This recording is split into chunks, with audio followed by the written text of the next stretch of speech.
If there is a favorite to finish in the top two, it would be 27-year-old Josh Davis, triple gold medalist from the 96 Olympics. Most golds, Rowdy, by any American man at those games. You know, I have seen Josh Davis take a lot of races out very fast, but I've never seen Josh take it out that fast. And he's still ahead of world record pace at the half. Davis looks like he's going to win it, and Davis sets an American record. He breaks a 12-year-old mark. What a swim for Davis. Welcome to the Ultimate Swimmer Podcast. I'm your host, three-time Olympic gold medalist and captain of the 2000 USA team, Josh Davis. Here at Ultimate Swimmer, we hope to inform, inspire, and encourage you to be the very best version of you, physically, mentally, and spiritually, on your swimming journey. This podcast is geared primarily for those of us in the aquatic disciplines of age group swimming, college swimming, para swimming, open water swimming, and masters swimming. But we welcome all who are interested in peak performance, pursuing excellence, and swimming with purpose. So whether you are just starting out in the pool or you've been swimming your entire life, you were born for the water, and you were also born for greatness.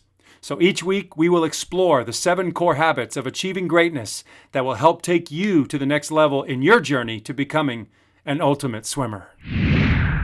This episode is brought to you by Breakout Swim Clinics, the longest-running swim clinic tour of swimming Olympians in U.S. history. Breakout Swim Clinics has been providing swim clubs with the biggest Olympic names for the best prices with gold medal service since 1997. Go to breakoutswimclinic.com and bring some of their great Olympians to your team to help your swimmers break out. Bigger names, better prices, gold medal service. Break out with the best. breakoutswimclinic.com. Welcome, everybody, to another edition of the Ultimate Swimmer Podcast Show. I'm your host, Josh Davis. I'm very excited about this week's guest. He led his college team to 4 NCAA titles in a row for the USC Trojans, and he went on to the 76 Olympics, winning 4 Olympic medals, 3 gold and a silver. That named him Swimming World Swimmer of the Year, and he's a member of the International Swimming Hall of Fame, and he's one of the kindest and hardest working ambassadors in the sport of swimming ever, and a major leader in the Olympic movement, and a gifted communicator and storyteller, and a true ultimate swimmer. Welcome to the podcast, John Naber. Welcome, John. Thank you, Josh. It's an honor to be with you, and to boy, those things you said about me make me blush. All right. Well, it's all true, and you have been an ultimate swimmer hero to many of swimmers coming up in the 70s and 80s like myself. And so I'm excited that the next generation of swimmers can hear your stories and get to learn some wisdom from you of your years of swimming and beyond. You know, there's not too many of us that were able to parlay a swimming career, an Olympic career, into basically as a full-time ambassador. You know, being a pro swimmer and a pro speaker and a pro ambassador as long as you have. Rowdy has done it for a while. Summer Sanders has done it for a while. Janet Evans has done it for a while. I've done it for a while, but no one has done it as long as you. And that's a credit to your speaking skills, to your wisdom, and to your accomplishments. So you definitely qualify as an ultimate swimmer. Well, you say that nicely. I must disagree. I would say Donna Deverona has of course. Than me. That's right. She was 68. So yeah, she's got the lead right now. But you've done a great job, always staying relevant, always telling the Olympic stories, an author and speaker for these many years. So we'll get into that. But I'm just fascinated with your youth. You grew up near the Chicago area, but then spent childhood in Europe. So give us a snapshot of what your childhood was like, and how you got into swimming and how swimming impacted your life, and maybe something your coaches and parents did well that set you on your trajectory. Okay, well, I'm the second of 4 children. My father was a management consultant, and he traveled a great deal. For the first 12 years of my life, I lived in 6 different houses. And what that means is that a peer group is something that you don't get to keep. So I didn't have a lot of friends growing up, but our family was very, very close. When I was 4, we moved to Italy, and I learned to speak Italian, and I learned to play a little soccer. And then when I was 8, we moved to England, and so I picked up a little bit of cricket and picked up an accent, but never did I quite find my niche of swimming. We returned to the United States when I was in 7th grade, And I swam a summer league for a couple of weeks. It whet my appetite, but I neglected to mention that when I was 10 years old in Europe, my family vacationed on a Mediterranean cruise that stopped in Olympia, Greece, the site of the ancient games. And I heard a tour guide explain that those games were designed to honor the gods, not to honor athleticism. And in fact, if you ever got caught cheating in the ancient Olympic Games, they would carve a statue in your likeness and put it in the tunnel through which the athletes would march before the Olympic Games. It was a hall of shame.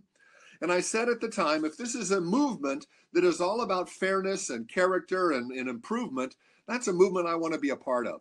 So I said, Mom, someday I'm going to be an Olympian. And she looked at me with her brow furrowed and she said, really, what sport? I said, I don't know. I don't know if I'm even going to be good in sport, but someday I want to be an Olympic athlete. So I wanted to be an Olympian before I became a swimmer. I didn't really start swimming in earnest until my freshman year in high school. That was the first year that it was a full-blown season. And I remember my lower lip was the only part of my body that did not cramp in that first workout. It was a horrible experience, but the next day, less of my body cramped up. And I saw the improvement overnight.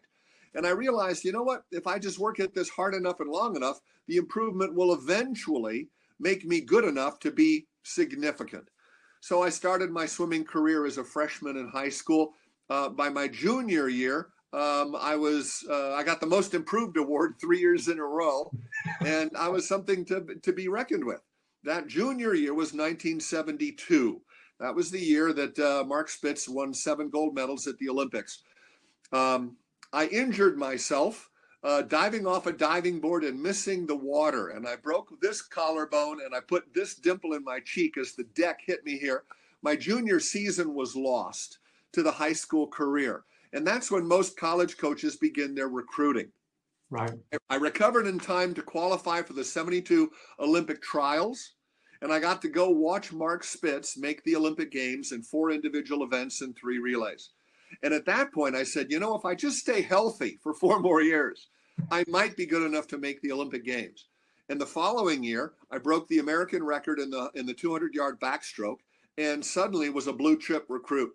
I was recruited to a lot of schools, but by then because of the junior year of being ignored by so many schools, I'd narrowed the field to the 3 California swimming programs at the time, UCLA, USC, and Stanford. And I eventually chose the Trojans and came down to Los Angeles. So in 1974, I began my swimming career down there. And Peter Dalen, the head swim coach of that program, recruited exceptionally well that year. We had the best sprint freestyler in Joe Bottom. We had the best high school butterflyer in Rod Stewart. We had the best individual medley swimmer in Rod Strachan. You know, and all of a sudden, you know, the nucleus of swimming came there. And moving from high school to college took me out of the big fish in the little pond and put me as a medium-sized fish in a really big pond. And everybody had to sort of keep up to do the best they could. And that's where I learned to swim a lot of distance freestyle as well. I wasn't just a backstroker. I wanted to score points in all events, in all 3 NC2A days. And so I started swimming distance freestyle as well. And that sort of set my training base upon which I was able to succeed in a lot of events later on. So when you got to college for USC, was your first event the first day the 500 free? Correct. And then the second day 100 back, and then the last day the 200 back? That is correct. And I should note that at the conference championships 2 weeks before the NC2As, in the preliminary heats of the 500 free, I coasted to 9th place. And in the finals, or in the banana heats, the consolation finals that night, I did a time that was good enough to win the 500 free at the conference meet. Oh, wow. So pulled a Thomas Farner, if you will. Yeah. Who did that at the Olympics in '84. And so that set my mind on, oh, maybe I should try to win rather just, you know, swim for scoring points. So at the NC2As, I was able to win those 3 events, and USC beat Indiana by 1 point. Whoa. Yeah, it was a very close meet, and Peter Dalen actually predicted we might win, and if we did, it would be by a very small margin. Swimming World Magazine said Indiana was a lock to win the Nationals that year. This was the team that Mark Spitz led They had won 6 consecutive NCAA championships. Doc Councilman was the head coach. They had a lot of great swimmers: Jim Montgomery, Mike Stam, the American record holder in the backstrokes. So it wasn't an easy win. It was a very close win, but wow, that might be my most memorable moment at USC, was winning that meet by 1 point. Ooh, that is an epic moment. Thanks for sharing that. That must have felt great to win those events. Yeah. And now, in the middle of your college career, the 76 Olympics is approaching, and you're a favorite. And give us a little history of what trials was like. And then obviously you did great at Montreal. The team did great, arguably the strongest men's team ever assembled with the number of medals. And your performance was outstanding, winning the 100 and 200 back and the relay, and then the silver in the 200 free, which I'm so proud of you because that's my event, 200 free. And just kind of tell us what Montreal was like for you. Well, to set up the story, you say I'm a storyteller. I have to set up the story. Yeah. In my favorite stroke, the backstroke, the superstar in the world was Roland Matthes, an East German swimmer who won the 100 and 200 in 68 in Mexico City and again in 72 in Munich, Germany. And what people may not know is that he was also a darn good 100-meter butterflyer who might have pushed Mark Spitz for the gold had he not been caught flat-footed on the start. Wow. So here is and they call him the Rolls-Royce of swimming because he was elegant, he was smooth, he was handsome, he was articulate. He was just a gentleman's gentleman. He was the Bjorn Borg of swimming. And I knew that if I'm going to win a gold medal at the Olympics, he's the guy I'm going to have to get through. And in 1974, there was a dual meet between the USA national team and the East German national team.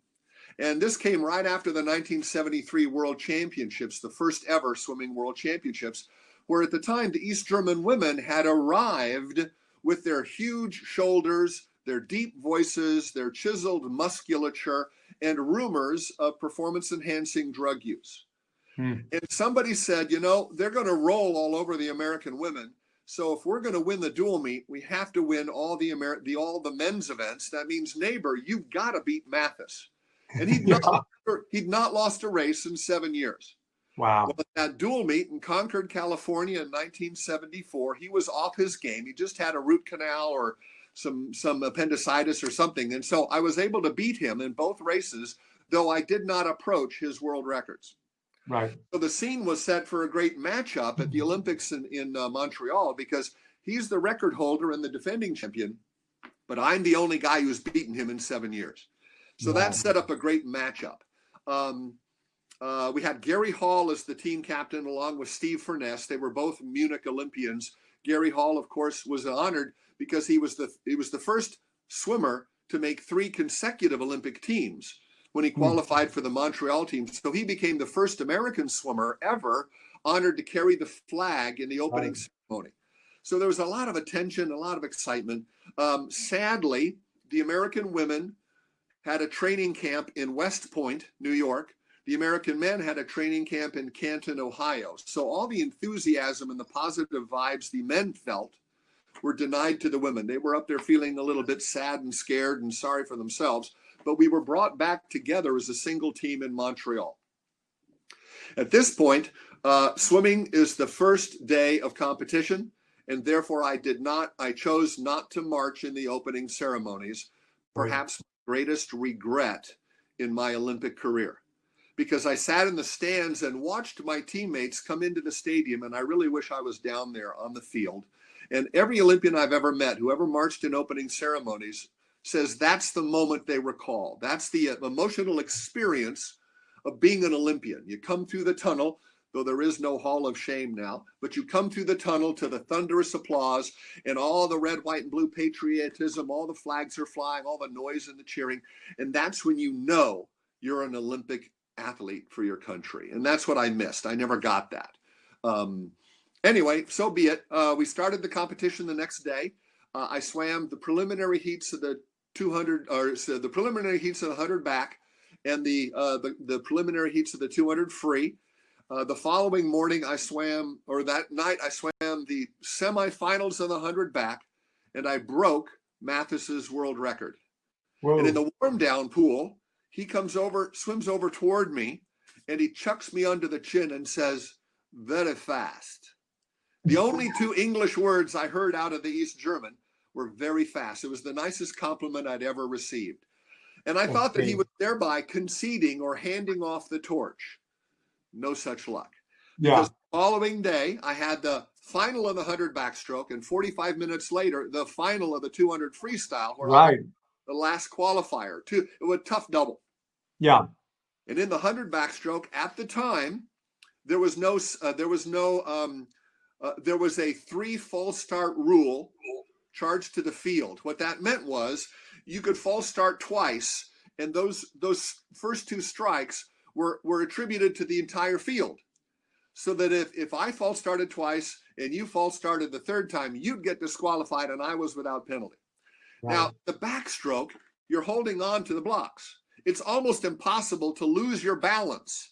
I had never in my career seen any false starts in backstroke. Yeah. Well, in that championship final, Roland Mathis false started twice.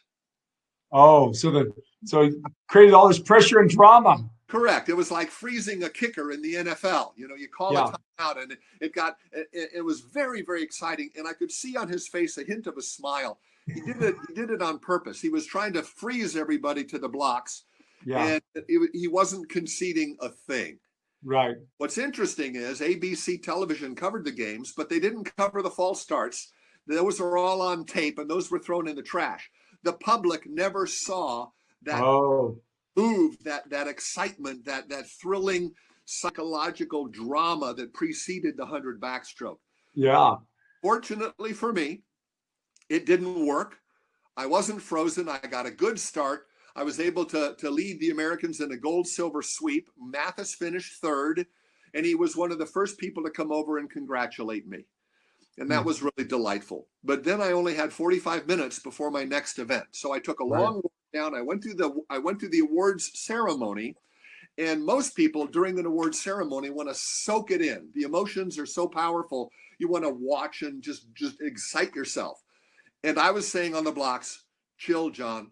Cool. Don't get affected. You got to race again now in 20 minutes. Calm down. Ignore it." So I was very straight-faced, very straight-laced. I received the medal and I thanked the official, and then I warmed down and went down to get a rub down.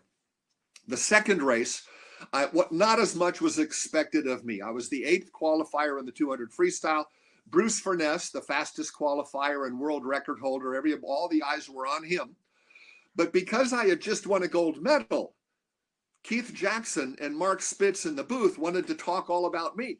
So I got an awful lot of publicity on the broadcast of the 200 freestyle. And I don't know, I didn't hear it, but the crowd was so behind me, and I was so excited from backstroke win that I took the race out very, very quickly. Yeah. In fact, I led the 200-meter freestyle for 193 meters. And I touched second in a time that I think would have been a world record, but Bruce Furness had to break the world record by even more to beat me. So I got a silver medal, 2 medals in one day, a great opening to the Olympics. Oh, yeah. But because I didn't win a gold, I was no longer heading for an undefeated Olympics. It was sort of like the wind came out of the media's enthusiasm. They kind of, lost a little bit of attention. But I returned to win a gold medal on the 4x200 freestyle relay. I was swam on that, and we beat the Soviets and broke the world record by 7 seconds. Whoa! It was a powerful swim. Came back and I led off the medley relay, and then I won the 200-meter backstroke on the last day of swimming, second to last day of swimming. But that, to me, released all the burden and pressure, and now put my focus of attention on the women who we got to watch win the 4x100 freestyle relay that was so well documented in the film The Last Gold. It was the only gold medal for American women that year, but what a emotional triumph over the East German women, and a gold medal for Shirley Babashoff, who in my mind should have won 6 gold medals in Montreal had the races been fairly determined. So anyway, a long story short, I was America's most decorated athlete at those games, but I was 2 medals short of Mark Spitz's total from 4 years before. And so I went back and returned to the University of Southern California to swim my senior year of eligibility. And NC2A eligibility requires amateurism, no professionalism, no money, no endorsements. I had to turn down the Johnny Carson show. You know, I was not allowed to do that. It's not I wasn't allowed. It's just I couldn't have an agent. I couldn't have a manager. And there was just way too much attention. So I just went back to school. And my senior year, I lived off campus in an apartment and helped USC win their 4th consecutive NC2A championship. That's awesome. Now, I want people to understand, back then in the backstroke, you had to touch the wall with a hand on the turns. Yeah, in fact, that's true. Yeah, you had to touch the wall before your shoulders passed vertical to do a turn and come off the wall. Some say it added about 0.8 of a second per wall. So about 2.5 seconds in a 200-meter backstroke to get that much closer to the wall to execute the turn. Right. So your winning time, your best time in that interval was it a 158? My world record time in Montreal was 159.18, which I think would have won gold all the way through 1988. Yeah. Wow.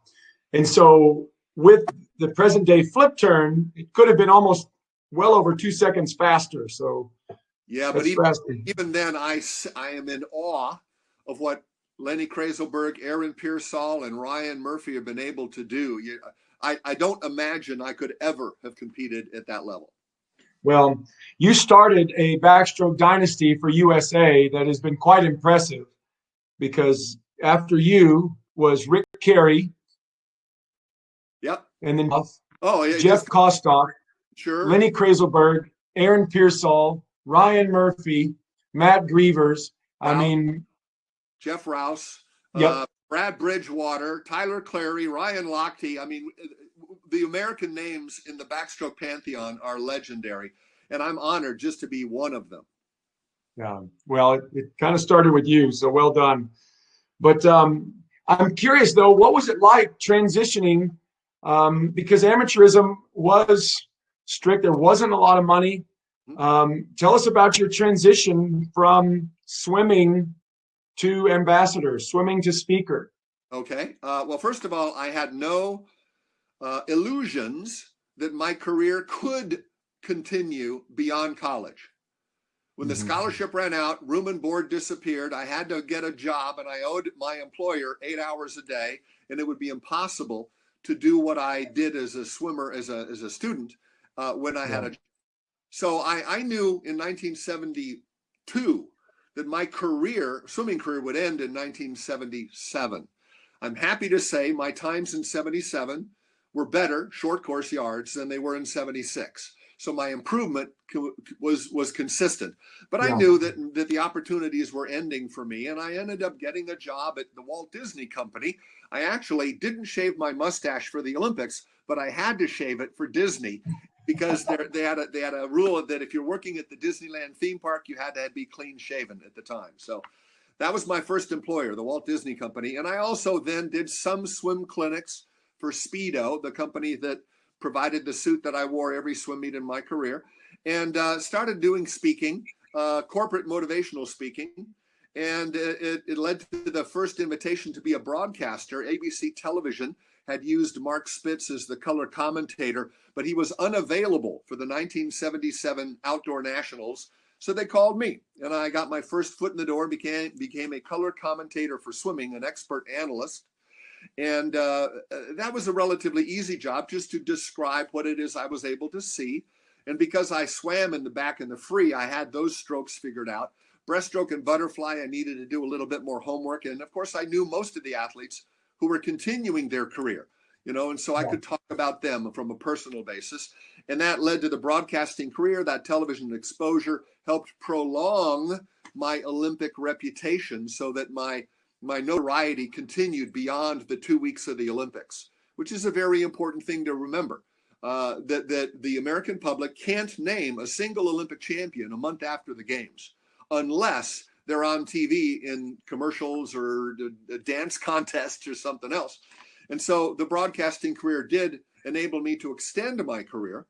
And frankly, I would have been replaced 4 years later, except those games were the boycott Olympics, the Moscow games. And because no American Olympian won medals, I was able to be a color commentator now for 8 years instead of 4. And that allowed them to move me into the play-by-play role. There were some swim meets or water polo games or diving events or wrestling or volleyball that the network said, John, could you talk about those sports as well? So I call it moving over one chair from the expert analyst into the play-by-play. Mm-hmm. And I began to do play-by-play for all sports, including swimming. So I was able to help Rowdy in his entree into the color commentary, along with Tracy Calkins and a couple of others, Janet Evans, etc. And I got to mentor them in their broadcast career from the play-by-play seat, which was a real honor. That's wonderful. And speaking of a mentor, ever since I first met you, the one thing you always say, and I'm so thankful for, is there anything I can do for you? Is there any way I can help out? And I so appreciate that. And so I hope the rest of the national team and anybody who's interested in working on their speaking skills and ambassador skills will get to meet you and get to know you and be mentored by you as well. So I just want to say thank you for doing that for me all these years. There's nothing I enjoy more than helping the next generation. And if there's an Olympian out there who wants to reach me, I'm at john@johnnaber.com. Real easy to remember. I wanted to take a moment from this fascinating interview to let you know about a new partner for the Ultimate Swimmer podcast, and that is SwimShare. SwimShare is a free workout writing tool. Just Google SwimShare, all one word, SwimShare. And you can put in today's workout in just a few clicks, and it sends and stores all your workouts within seconds. The first workout you'll see on there is one of my favorites from yours truly. Check out SwimShare and take your workouts to the next level. Send, store, and share your swimming masterpieces with SwimShare. You actually were able to write a book. You collected a wonderful collection of stories from different sports and different Olympians. And it's one of my favorite books in my library, Awaken the Olympian Within. Oh, thank you, Josh. The story behind that is that I was doing a lot of corporate motivational speaking, and some of the more financially successful speakers made more than half of their money, not on honorariums, but on product sales. They were selling books and tapes and videos. Now, my life is rather boring. Other than the diving board accident, I didn't overcome alcoholism or abusive parents. I had a very simple, normal childhood. So my book wasn't going to be that exciting. But I became friends with these athletes from all these other sports when I was a broadcaster. And many of them were also doing motivational speaking. So I could pick up the phone and go to the captain of the Miracle on Ice hockey team, Mike Eruzione. And I said, Mike, do you have a story that you'd like to tell that's not a book long, but maybe a chapter? He said, yes. And Dan Jansen, the speed skater, and Dick Fosbury, the high jumper, and, and on and on. And so I was able to get 28 Olympians to contribute 28 chapters to a story about what did sport teach you that is beneficial in your post-athletic career. So they talk about discipline and goal setting and attention to details, et cetera, et cetera. And that compilation, including one chapter from me, but chapters from Rowdy Gaines and Nancy Hogshead, and the gymnasts, Nadia Comaneci and Bart Connor, and wrestlers like Jeff Blatnick or Matt Gaffari, and everybody contributed something. And that book we could all sell. So whenever we were doing speeches, each of us were selling a copy of that book. And that was a financial success for everybody, not just me. Ah, that's great. And it was around 2007, as we're gearing up for Beijing, one of the publishers called and said, we kind of want to do an Olympian Christian book. And you were kind enough to say, well, call Josh. Maybe Josh can put it together. And so they called me and I said, yeah, that sounds like a dream job for me. I would love to try and compile that, because I remember your book and I thought I'd love to do something similar to that.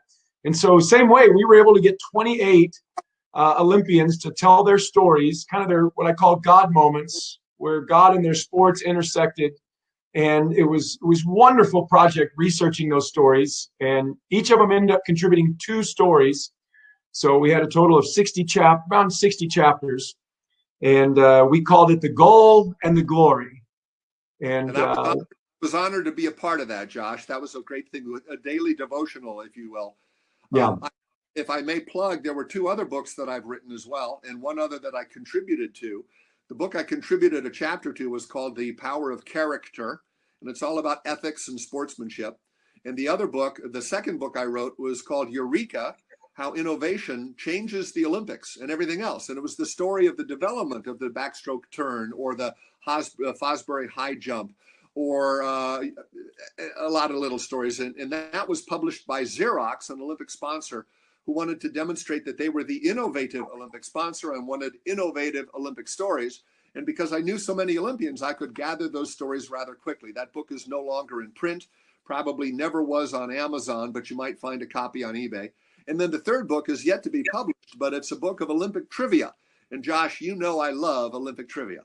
And that book shall be published by the Olympic and Paralympic Museum in Colorado Springs is publishing this book that should come out hopefully by the end of the year. Oh, perfect. Just in time for another Olympic season. There you go. So that worked out well. Well, I remember I was in 1990s, 87 was my freshman year in high school. And I was getting into swimming. I watched the 88 Olympics. You commentated those Olympics from Seoul, Korea. And that was the Olympics I watched every day. I recorded on my VHS. You know, Matt Biondi was my guy at that Olympics. And so I watched Matt Biondi's every race, you commentating him before I went to practice every day for a couple of years. That VHS tape eventually just kind of disintegrated. I watched it so much. And then somehow my coach around that same time got me a video called Getting Faster, Getting Better with John Naber. Getting Better, yeah. Getting Better with John Naber. And you had some great tips on that swimming video, and I loved it. And the one I remember is you got to get your ankle flexibility better. And one way you can do it is curl your toes down under a fitted sheet in your bed and work your ankle flexibility in your fitted sheet in your bed. And I thought that's what I do at the hotels at the championship meet. I'm just curling my toes down, and I thought I'm doing what John told me to do. This is great. So tell us about that video real quick. That was so fun. I'm pretty tall. I'm not quite Grieber's tall, but I'm 6 feet 6 inches tall. And in most beds, I hang off the end. And when you hang your ankles off the end of the bed, and there's a heavy comforter or bedspread on top, it tends to pull your toes down. I was born with relatively floppy ankles and loose joints, the swimmer's build, if you will, and it just really extended it. And when people say, what makes for a good swimmer, I just point my toes and they go, oh, wow, that's impressive. So yeah, I was fortunate to have the right body style for the sport. Yeah, well, I always remember those tips from that video. So I appreciate that. What was, real quick, can you go back? How did 80 affect you, or how did it affect some of your friends, and how did you process that? And were you able to comfort others? It was just so traumatic to have that whole thing canceled. We have a little bit of that now, having a rescheduling of Tokyo 21 and everybody, dealing with that adversity. And so I don't think that is as bad as what 80 went through. But maybe just give some perspective on some strategies that help people overcome that. I know some people didn't overcome that. Some people it really threw them off in their swimming and in their life. Yep. There's 3 areas to discuss pertaining to this COVID postponement of the 2020 games. And when I look back at 1980, it hurt a lot of people. At the time, I was of the faith that the government knew better than I did. They probably knew something I didn't know. So when the president says we should boycott, I naively said, well, I guess he knows better than I do. In retrospect, no good came from that boycott. And the government wasn't any smarter than the Olympic movement. But at the time, the U.S. Olympic Committee said, if this is something the government thinks we have to do, we have to go along with it. Frankly, I may be one of two people to have benefited from the Olympic boycott because, as I said earlier, I wasn't replaced 4 years later. I got to go 8 years. That's same with Bruce Jenner. He was the Olympian, that his career, his notoriety continued for longer than just a 4-year period. Right. That being said, in the 1970s, the world of amateur sports, since you couldn't make a living doing Olympics, if you couldn't get paid, very few athletes imagined going to more than one Olympic Games.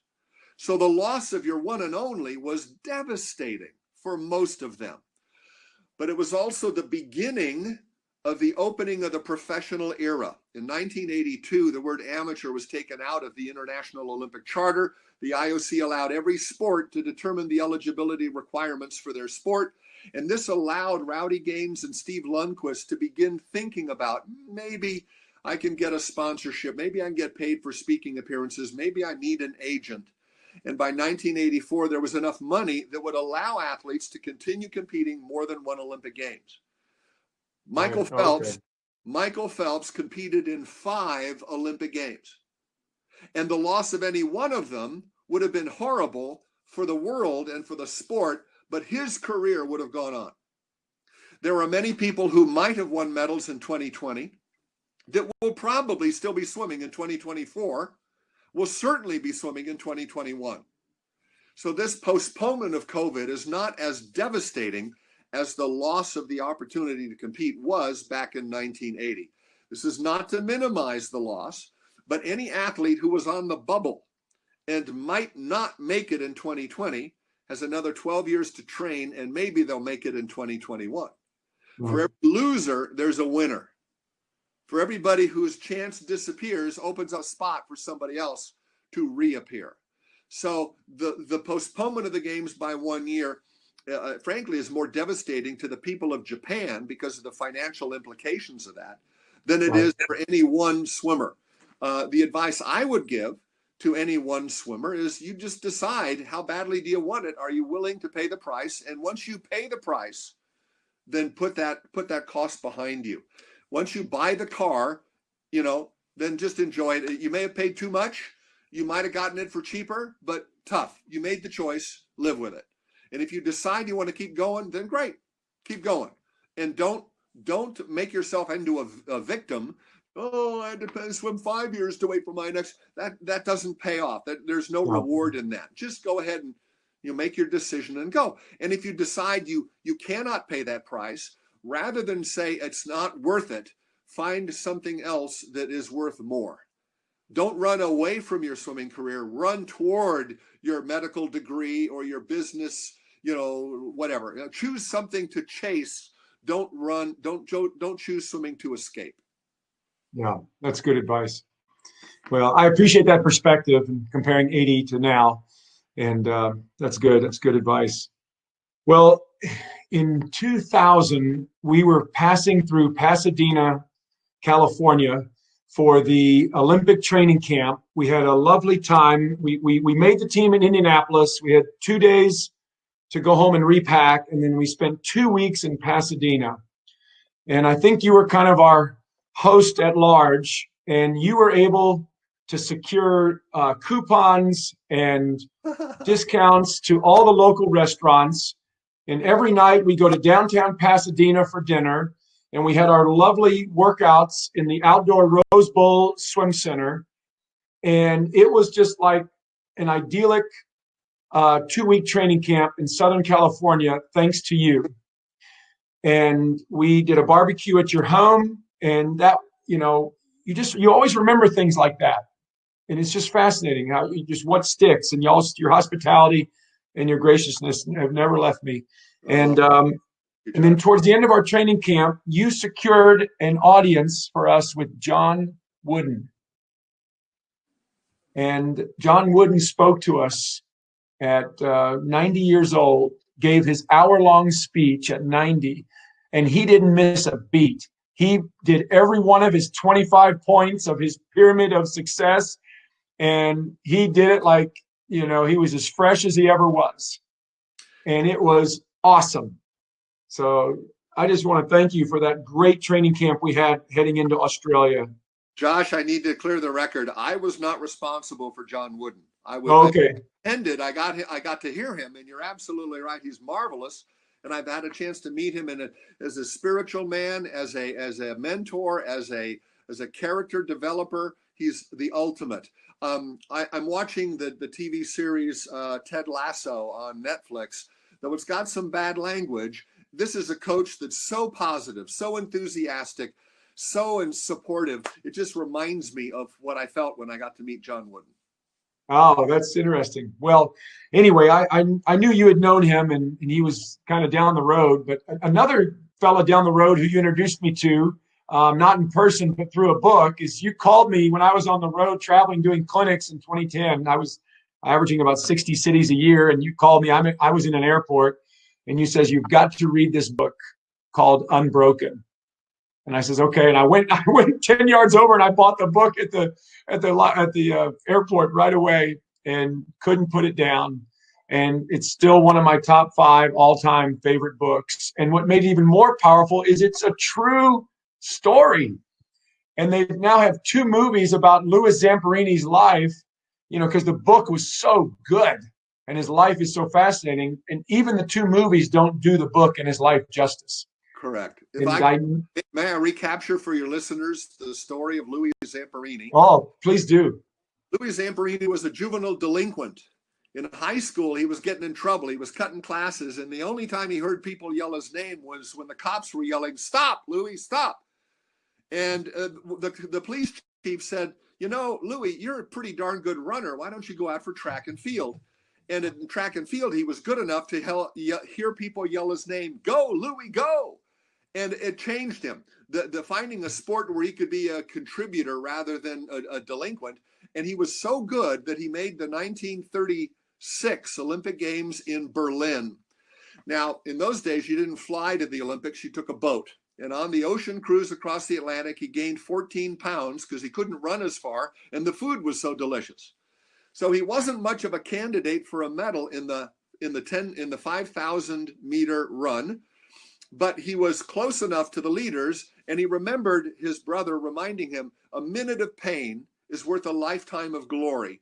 And so on the final lap, he just put on a burst of speed, and he closed 50 yards on the leaders. His last lap was like 56 seconds, which is a 4-minute mile pace in 1936, 20 years before the 4-minute mile. He so impressed the crowd that Adolf Hitler wanted to meet him, and he got to shake Adolf Hitler's hand. At the time, Louis says he reminded me of Charlie Chaplin, that little tiny mustache and all those gestures and stuff. But I got to meet Louis Zamperini in 1983 in person, and we became friends.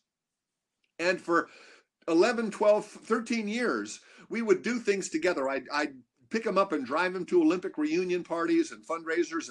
And he was a USC Trojan as well. So we had that going for us. So we talk about SC and we talk about the Olympics. But I never heard about his World War II experiences. After the Olympics in Berlin, he was hoping to break the 4-minute mile, but the 1940 and 44 games were canceled. So he retired. He joined the U.S. Air Corps as a bombardier, dropping bombs in the South Pacific. And on a reconnaissance run, his plane was flying so low that when they lost some power, it dipped into the water and crashed. And he and 2 others survived out of the 12 on the plane. Only 3 survived, and one of them died in the raft as it floated some 2,000 miles, finally to be discovered by a Japanese cruiser, and he was made a POW. And because he was a famous Olympian, a Japanese interrogator wanted to get him to record messages on behalf of the emperor, and Louis refused to do so. So they stuck him in a camp with a particularly abusive guard whose nose was so prominent they called him the Bird. And the Bird made it his point to break the spirit of this Olympian. And the book, of course, is called Unbroken because Louis' spirit never broke. Well, he outlasted the Bird. The bomb was dropped in Hiroshima. The war ended, and he came home after having been declared dead. He came home, and he had nightmares of wishing to return to Japan and to revenge himself on the Bird. And the nightmares caused him such troubles that his then beautiful wife threatened to divorce him.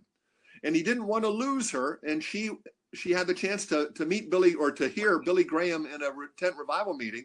And she asked Louis to go listen to Billy Graham. And Louis gave his life to the Lord, and the nightmares stopped immediately. And Louis became a missionary, and he went back to Japan and actually forgave the guards that had imprisoned and tortured him. And he became a leader of other juvenile delinquents. He created a boys' camp to teach juvenile delinquents how to focus their attention on something good. Laura Hillenbrand, who wrote the book Seabiscuit, during her research on the horse in the sports pages in the 1940s, ran across the story of Louis Zamperini. So she asked for the permission to retell his story, which she did, and the book became a huge bestseller, led to Angelina Jolie creating the movie Unbroken, and the second movie was called Unbroken: Path to Redemption, because it picked up Louis' story after the war, his conversion, and his contributions thereafter. Louis and I were dear friends, and I had the privilege of traveling with him during the book tour, because Laura Hillenbrand suffers from chronic fatigue and was unable to travel and promote the book. So Random House asked Louis to travel, and I got to go carry his luggage. I love it. What a joy. Yeah. And so I just missed out getting to meet him in person. And but I'm so glad I got to know him through the book you recommended. And I want to recommend that to everybody, Unbroken. And you'll get to know Louis too, because it's such a fascinating story. And, part of that greatest generation and the stuff they went through in the 40s is incredible. And I often think of what Louis went through in that POW camp or stranded on that raft in the middle of the Pacific. And it's like, yeah, this is tough times we're going through, but, it could be a lot worse. Could be a lot worse. In fact, Louis was asked to be the Grand Marshal of the Rose Parade. And the year he died, unfortunately, his family went down the Colorado Boulevard. But because that's in Pasadena, ABC Television has asked me to be the broadcast reporter for the Rose Parade for 30 consecutive years. And this year is the first year there won't be a Rose Parade. So unfortunately, we won't be able to do it again. But it's one of the fun things that I got to talk about Louis and do a story about Louis on the Rose Parade broadcast, which is a very great memory for me. Yeah. Well, that's one of our family traditions is on New Year's, I make the family come in the living room and I turn on and say, guys, I know John. I know him. I'm friends with him. And they're always like, sure, Dad, whatever. I'm like, I'm serious. It's so true.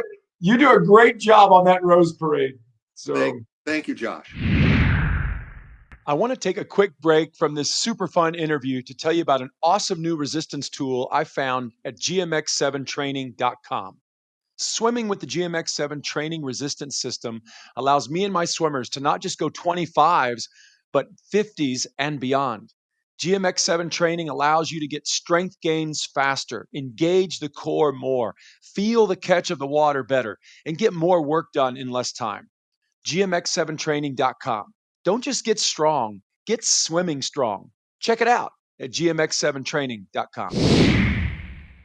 What advice would you give to some of the young swimmers, even national team swimmers, that might want to transition to being a speaker, an ambassador, and prolonging their career, and parlaying, and establishing their legacy? You've done such a good job of it, and you've always encouraged me. Just maybe some closing thoughts to some young elite swimmers out there. Okay, this is not going to be popular, but I would say dig your well before you're thirsty.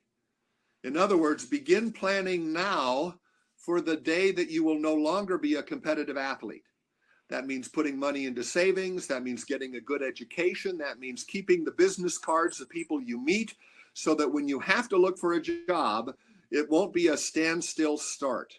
At the Olympics in 2000, when you were all in Pasadena, I offered to host a seminar about what to expect the week after the Olympics. And I went to your hotel in Pasadena, and I had the coaches set aside a room for me to talk to the athletes, and nobody came. Because at the time, they said it's so important for me to be so focused on the pool that I'm afraid if I take my attention off that ball, I won't be successful 2 weeks from now in Sydney. Right. I can understand that. But my advice is begin thinking now about your next step. Don't wait until the closing ceremonies to then say, hello, everybody, now you can pay me. That doesn't work. The phone will ring for everybody for 3 months after the Olympics, but then it'll stop. And if you haven't prepared yourself for that, if you haven't built a network of mentors, if you haven't chosen a career, if you haven't figured out what you want to do, now is not a good time. I liken the end of my swimming career to being a water skier who lets go of the rope. There's nowhere else to go but down. Let's have another rope and pull yourself up and go forward. So begin thinking in advance. That's the advice I would give for those who are looking for a transition. For those who are looking to extend their swimming career, I'm not the guy to talk to. I only went to one Olympic Games. Yeah. And I was ready to bring it to a close. And I went looking for work right afterwards. So yes, there are ways to extend your career now. A social network, having a good online presence, I guess that's important. But rather than just have a lot of people listen to you, work on having something important to say. Don't worry about the audience, worry about the message. And if you have a good message, the audience will come to you. That's perfectly said, because I feel so blessed that I was able to keep speaking and teaching and consulting these last 20 years since my Olympics was done. It's crazy, 20 years. But I took your advice and I honed my stories and my message. And it resonated with the schools I got to speak to and the churches I got to speak to and the civic luncheons I got to speak to and the corporate groups. And then the word of mouth would go, and so and they would tell, you need to have Josh come speak because this is a good message. And so it just kind of has kept going. And so that's perfect advice. So thank you for giving back to me and to many others. And one of my things I'm thankful for you in closing is I love your Christmas letter. Okay. And I'm like, and maybe let me just help people understand. It's beautiful poetry. Everything rhymes. It recaps your whole year, all your travels, all your family, all your business, all the cool things going on in current events in the world, and you do it all to rhyme and beautiful prose. And I'm like, this must have taken him all year. This is so beautiful. But I don't know. Maybe you can give people a little insight into the process of creating this beautiful rhyming Christmas letter. Well, it is an annual highlights in iambic pentameter. I will grant you that. And if you wanted me to, had you warned me, I probably would have been able to pull up a copy and maybe I can read a verse or two. But it's something I did not. Here's the story behind it. The poem does not come from John Naber. The poem comes from John Naber's house. And the reason we do that is because I have so many people on my Christmas card mailing list that I cannot personally autograph or personalize each and every poem. So in order to do that, the house creates the poem. But let me see if I can go back to the poem that was sent out in the year 2000. This would have been the Sydney Olympics. All right. Yeah. So here we go. This is just one of the stanzas in the poem. A flight to a cruise ship, Australia bound, reporting for radio, John made the rounds. Sporting events and corporate meals, athlete reunions and pin trading deals. Carolyn showed up just after the games to cruise heading south on a board ship, no planes. Louis and Dwight, John and DJ spoke before lunch on seafaring days. So that basically makes reference to the fact that a cruise line hired me to speak about the Olympics both before and after the Olympics. And Louis and Dwight were Louis Zamperini and Dwight Stones, the high jumper, DJ Dan Jansen, the speed skater. So the house is able to capture the course of the year. And I don't expect you would keep any copies of that. But when I'm 95 and I want to remember the good old days, I'm going to go back and reread those Christmas poems. Oh, well, I keep them. So I love them. And that's one of the highlights of my Christmas season is reading your letter. So thank you for putting the time into that. It brings a smile to people's faces. And that's one of my dreams, is to speak on a cruise. I still haven't done that yet. I really want to do that. You're talking to the right guy, because when I was president of the Olympic alumni, the cruise ships would come to me and say, who can we get? And they can only hear the same Olympian once, so you can't go back to the same guy over and over and again. So I've probably been responsible for introducing maybe 50 to 75 Olympians to the cruising industry. And Josh, your name is now on the top of my list. Thanks. So hopefully they open back up and I can eat and speak on a cruise someday. And I can teach lessons on the side at the pool. It'll be great.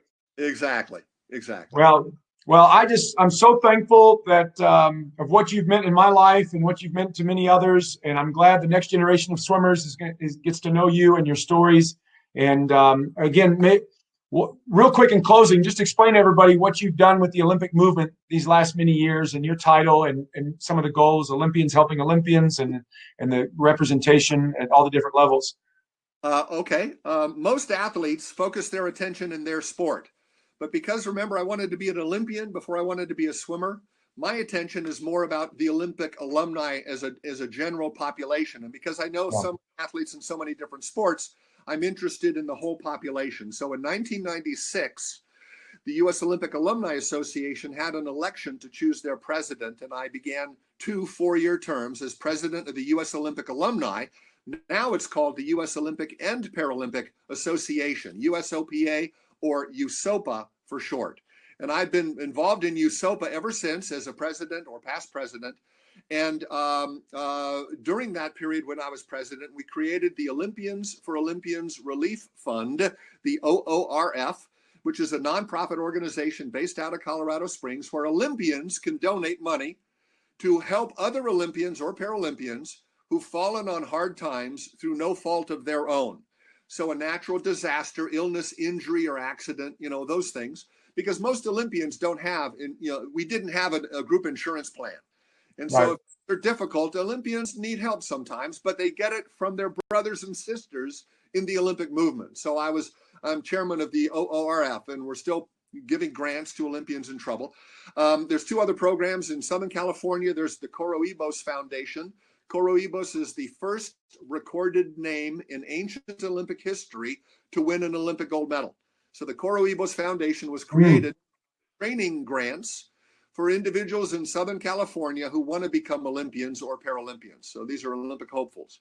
And then the third program I'm a chairman of is called Ready, Set, Gold, which is a mentoring program that puts Olympians and Paralympians as motivational speakers inside local LAUSD school district classrooms. So they talk about sportsmanship and fair play and goal setting. So Olympians and Paralympians can become mentors to the next generation of wannabes. So those are the 3 main programs. And then this week, here in late October and early November, I am one of 4 candidates to be elected as a board member on the USOC, now called the U.S. Olympic and Paralympic Committee. Right. And Josh, I hope you get to vote for me and get all your friends to vote for me. This will be a great opportunity to get the voice of an Olympic alum listened to at the board level of the USOPC. Well, I voted for you 2 weeks ago, and I encouraged all my other Olympic friends to do that as well. And hopefully by the time this podcast airs, you'll be on that board, because we really appreciate what you do and what you represent.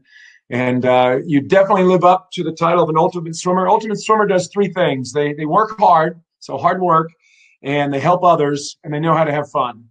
And all your speeches and stories make the sport fun, and you know how to work hard, and you know how to help others and give back.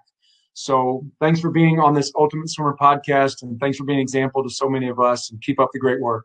Thank you, Josh. And I would say that you epitomize what an ideal Olympian alum should be: working hard, having fun, and giving back. Awesome. Can't wait to see you around the pool soon. You got it, my friend. Take care. Bye-bye. Thanks, Josh. I want to take a moment to tell you about my favorite swim cap, the Hammerhead Swim Cap. It's the safest, fastest, longest lasting, most comfortable swim cap in the world. Its one-of-a-kind patented honeycomb shock-absorbing technology will prevent concussions. And the Hammerhead cap has no wrinkles to ensure top speed with the least resistance. And it's super comfortable. That's easy to get on and easy to get off, and it will never tear. This is the last cap you will ever need to buy. Safety and speed, all at hammerheadswimcaps.com. Thank you for joining us on this Ultimate Swimmer podcast. We hope you enjoyed hearing from these Olympians and life champions and how certain habits and decisions help them on their journey, and they can help you too. If there is an Ultimate Swimmer from your team that you would like to nominate that we can recognize on our show, just email me at josh@joshdavis.com. That's josh@joshdavis.com. And tell us about how your Ultimate Swimmer is making a difference in your swimming community. And that's the goal, to make a difference and swim with purpose. Not only are you getting better, but you're helping those around you get better too. When you realize you were born for the water, born for greatness, and born to serve others, you are on your way to becoming an Ultimate Swimmer. I'm Josh Davis. Until next time, keep streamlining and keep smiling. See you around the pool soon.